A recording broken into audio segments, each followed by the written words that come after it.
आज के टाइम में हम लोग सभी लोग 21st सेंचुरीज में रह रहे हैं, जहाँ दुनिया का डेवलपमेंट तो काफी तेजी से हो रहा है और लोग नए नए चीजों के बारे में भी सीख रहे हैं और आगे बढ़ रहे हैं। लेकिन एक चीज है जिसे हम आज भी पकड़ के चल रहे हैं, जो कि है हमारा कास्ट सिस्टम, जिसकी वजह से लोग अलग अलग ग्रुप्स में बटे हुए हैं। अगर आप कभी रूरल एरियाज में जाओगे तो वहाँ पर आपको डिफरेंट ग्रुप्स देखने को मिलेंगे जो कि एक ही रिलीजन से बिलोंग कर रहे हैं, लेकिन वो आपस में ही बटे हुए हैं।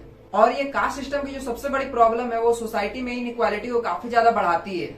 और इंटरनेट में भी काफी सारे मीम्स वायरल होते हैं जिसमें कि लोअर कास्ट के लोगों को काफी ज्यादा क्रिटिसाइज किया जाता है। तो आज हम बात करने जा रहे हैं इस वीडियो में इस कंट्री की जो सबसे मेजर इश्यू है कास्ट सिस्टम के बारे में। इस वीडियो को पूरा देखिएगा कोई भी पॉइंट ऑफ व्यू बनाने से पहले। अगर आप मेरे चैनल पर नए हो तो इस चैनल को जरूर सब्सक्राइब कर लीजिए, क्योंकि एक वीडियो बनाने के लिए काफी ज्यादा रिसर्च करनी पड़ती है। तो आप सब्सक्राइब करके मेरे चैनल को सपोर्ट कर सकते हो। चलिए वीडियो शुरू करते हैं। लोग ताना देते थे कि ये भिखमंगा है। ब्रह्मा के मुख से जो ब्राह्मण की उत्पत्ति हुई, पैर से शूद्रों की उत्पत्ति हुई। अगर छोटी जात अपने मेहनत से आगे बढ़ रहा है तो कोई गुनाह है? ये लोग कर्म अच्छा नहीं करते ना यार। अरे ब्राह्मण जी कैसे बात करल सर, तो से ज्यादा हमने खटनी करल। इस 28 साल के दलित आदमी को लोगों ने बहुत बुरी तरह से पीटा क्योंकि उसने एक अपर कास्ट के आदमी के 2 व्हीलर को हाथ लगा दिया था। मध्य प्रदेश के गुना डिस्ट्रिक्ट में ये दलित कपल पेस्टिसाइड पीने पर मजबूर हो गए क्योंकि पुलिस उन्हें जबरदस्ती निकाल रही थी उनकी जमीन से। These 3 women in Bihar's Muzaffarpur district were called witches. They were made to drink urine. Their heads were shaved off and were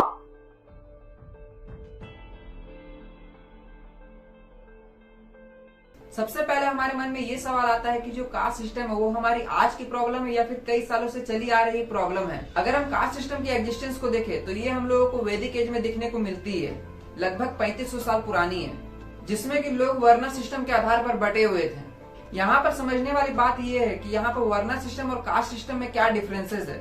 Hindu religion के हिसाब से जो लॉर्ड ब्रह्मा है उन्हीं ने पूरे संसार की उत्पत्ति की थी, और जो उनकी बॉडीज है उनसे 4 वर्णों का जन्म हुआ था। और एक एक्स्ट्रा कैटेगरी भी है जिसको कि हम लोग अनटचेबल भी कहते हैं। पुराने टाइम में वो बेसिकली 5 कैटेगरीज में बटे हुए थे। पहली कैटेगरी थी ब्राह्मण्स की, जो कि टॉप ऑफ द हायरार्की थे, जिसे कि लॉर्ड ब्रह्मा का हेड भी कहा जाता था। इस कैटेगरी में उस टाइम के प्रीस्ट या फिर कह लिया जाए कि धर्म गुरु, वो सब इस कैटेगरी में आते थे। दूसरी जो कैटेगरी थी वो थी क्षत्रिय की, जिसे कि वॉरियर्स भी कहा जाता था।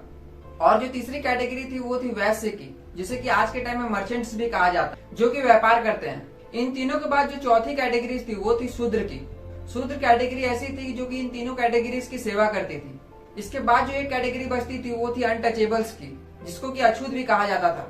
ये बेसिकली ट्राइबल लोग हुआ करते थे जो कि जंगलों में रहा करते थे। इन सारे चीजों का जिक्र हम लोगों को ऋग्वेद के पुरुषा सूक्तम में देखने को मिलता है, जिसमें कि क्लियरली लिखा हुआ है कि उस टाइम के सारे लोग वर्ण सिस्टम के आधार पर ही बटे हुए थे। लेकिन वर्ण सिस्टम और कास्ट सिस्टम में एक डिफरेंस है।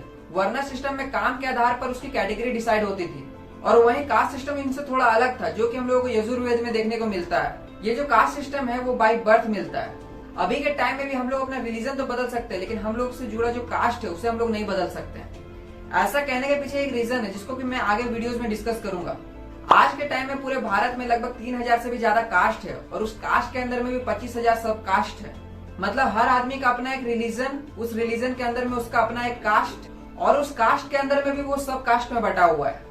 बहुत सारे हिस्टोरियंस का कहना है ये जो कास्ट सिस्टम है वो आर्यंस के द्वारा स्टार्ट किया गया था, जिसका कि वो लोग एविडेंसेस भी देते हैं। मिडाइवल इंडिया के टाइम में कास्ट सिस्टम को उतना ज्यादा प्रीफर नहीं किया जाता था, क्योंकि उस समय पूरा भारत इस्लामिक रूल के अंदर में था और इस्लाम इक्वालिटी में बिलीव करता है। हर आदमी बराबर है, जिसकी वजह से लोग इस्लाम में कन्वर्ट हो रहे थे, या फिर उनका माइंड वॉश करके उनको कन्वर्ट किया जा रहा था, जैसा कि बहुत सारे पॉलिटिशियंस बोलते हैं। अब जो भी रीजन हो, लेकिन इस्लाम भी कई सारे कास्ट में बटा हुआ है। लेकिन धीरे धीरे जब इस्लामिक पावर भारत में कमजोर होते जा रही थी, वैसे वैसे ब्रिटिश कॉलोनियल रूल भारत में पावर में आते जा रहे थे। और ये जो ब्रिटिश का कॉलोनियल रूल था, इसने कास्ट सिस्टम को काफी ज्यादा बढ़ावा दिया, जिसकी वजह से अलग अलग कास्ट के लोगों में डिफरेंसेस पैदा हो गई। सबसे पहली चीज उन्होंने ये किया, वो केवल अपर क्लास के लोगों को ही रिक्रूट करते थे अपने एडमिनिस्ट्रेटिव जॉब्स के लिए। और उस टाइम में जमींदारी सिस्टम भी इंट्रोड्यूस किया गया था, जिसका कि केवल बेनिफिट्स अपर क्लास के लोगों को ही था। तो आप सोच सकते हैं कि लोअर कास्ट के ऊपर कितना ज्यादा डिस्क्रिमिनेशन होता था उस टाइम पर। और ब्रिटिशर्स ने कई ऐसे लॉज भी बनाए थे जिसमें कि उस कास्ट से बिलोंग करने वाले लोग पैदा लेते के साथ ही क्रिमिनल होते थे, जिसके लिए ब्रिटिशर्स ने क्रिमिनल ट्राइब एक्ट 1871 पास किया था। इस कैटेगरी में वो लोग रहा करते थे जो कि ब्रिटिशर्स के हिसाब से क्रिमिनल कास्ट से बिलोंग किया करते थे। जैसे कि शुरुआत में अहीर, गुज्जर्स और जाट्स को इस कैटेगरी में रखा गया था, लेकिन कुछ टाइम बाद इसमें और भी ज्यादा कास्ट को ऐड कर दिया गया, जिसमें कि लोअर कम्युनिटी से बिलोंग करने वाले कास्ट भी थे, शूद्रास, और इस लिस्ट में कुछ अनटचेबल्स की कैटेगरीज भी इंक्लूडेड थी, जैसे कि चमार्स। 1931 तक में मद्रास प्रेसिडेंसीज के अंदर में लगभग 237 कास्ट ऐसी थी जो कि क्रिमिनल कास्ट में आती थी। और इस पीरियड ऑफ टाइम में कास्ट सिस्टम की जो डोमिनेंस थी वो पूरे भारत में काफी ज्यादा बढ़ गई थी, क्योंकि ब्रिटिश गवर्नमेंट कास्ट को ही काफी ज्यादा प्रीफर करती थी और ब्रिटिशर्स के क्रिश्चियन मिशनरीज भी इसका फायदा अच्छे से उठाया। वो जो लोअर क्लास से बिलोंग करने वाले लोग थे उन्हें कन्वर्ट करके क्रिश्चियन बनाया गया। भले उनका रिलीजन चेंज हो गया हो, लेकिन वो जिस कैटेगरी और कास्ट से बिलोंग करते थे वो आज भी वही है। बहुत सारे लोग आपको ऐसे देखने को मिलेंगे जो कि हिंदू कम्युनिटी के लोअर कास्ट SC ST से बिलोंग करते थे, वो कन्वर्ट होकर के भले क्रिश्चियन बन गए हैं, लेकिन उनकी जो कास्ट है आज भी वही है। अभी के टाइम में कास्ट एक ऐसी चीज बन गई है जो कि बाय बर्थ से लेकर के बाय डेथ तक आपके साथ ही चिपकी रहेगी। अगर हम कास्ट के रिलेटेड में बात करेंगे तो एक नाम जरूर आएगा, जिनको कि लोअर कास्ट से बिलोंग करने वाले लोग उनको भगवान तक मानते हैं, जिन्होंने कास्ट सिस्टम को खत्म करने के लिए काफी ज्यादा संघर्ष किया, जिनका नाम था BR अम्बेडकर, जो कि एक महार जाति से बिलोंग करते थे। उनके साथ भी काफी ज्यादा सोशल डिस्क्रिमिनेशन देखने को मिला जब वो स्कूल में पढ़ा करते थे।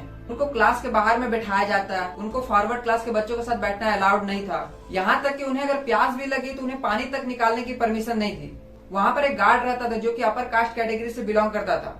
वो BR अम्बेडकर को पानी ऊपर से गिरा करके देता था पीने के लिए।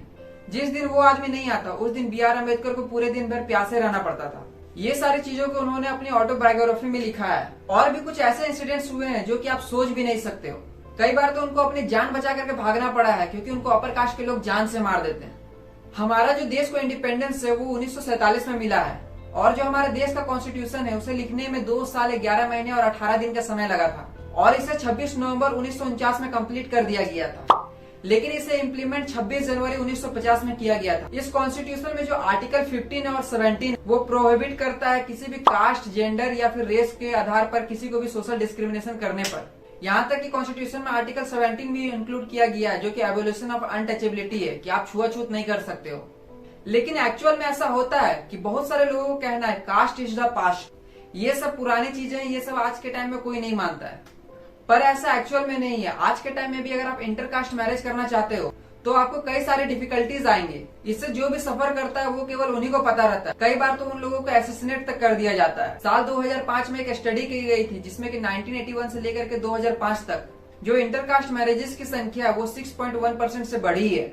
और इन चीजों को बढ़ाने के लिए गवर्नमेंट ने एक स्कीम भी लॉन्च की है, डॉक्टर BR अम्बेडकर स्कीम, जो कि इंटरकास्ट मैरिजेस को प्रमोट करती है, जिसमें कि इंटरकास्ट मैरिज करने वाले लोगों को कुछ पैसे दिए जाते हैं। लेकिन आपने एक चीज नोटिस की होगी, जो इंटरकास्ट मैरिजेस होते हैं वो 100% लव मैरिजेस ही होते हैं, ना कि अरेंज मैरिज। अगर आप रूरल एरियाज में इंटरकास्ट मैरिज करोगे तो कई बार तो आपको जात से भी निकाल दिया जाता है। ये जो है एक्चुअल में ग्राउंड रियलिटी है कि लोग कितना ज्यादा ऑब्सेस्ड है अपने कास्ट को लेकर के। साल 1999 में आपने भुंगेर खेड़ा इंसिडेंट के बारे में सुना ही होगा, कैसे एक हैंडीकैप दलित महिला को पूरे गाँव भर में न्यूड घुमाया गया था, जिसके वजह से वहाँ के दलित लोकल्स ने काफी ज्यादा प्रोटेस्ट किया, लेकिन कोई भी एक्शन नहीं लिया गया।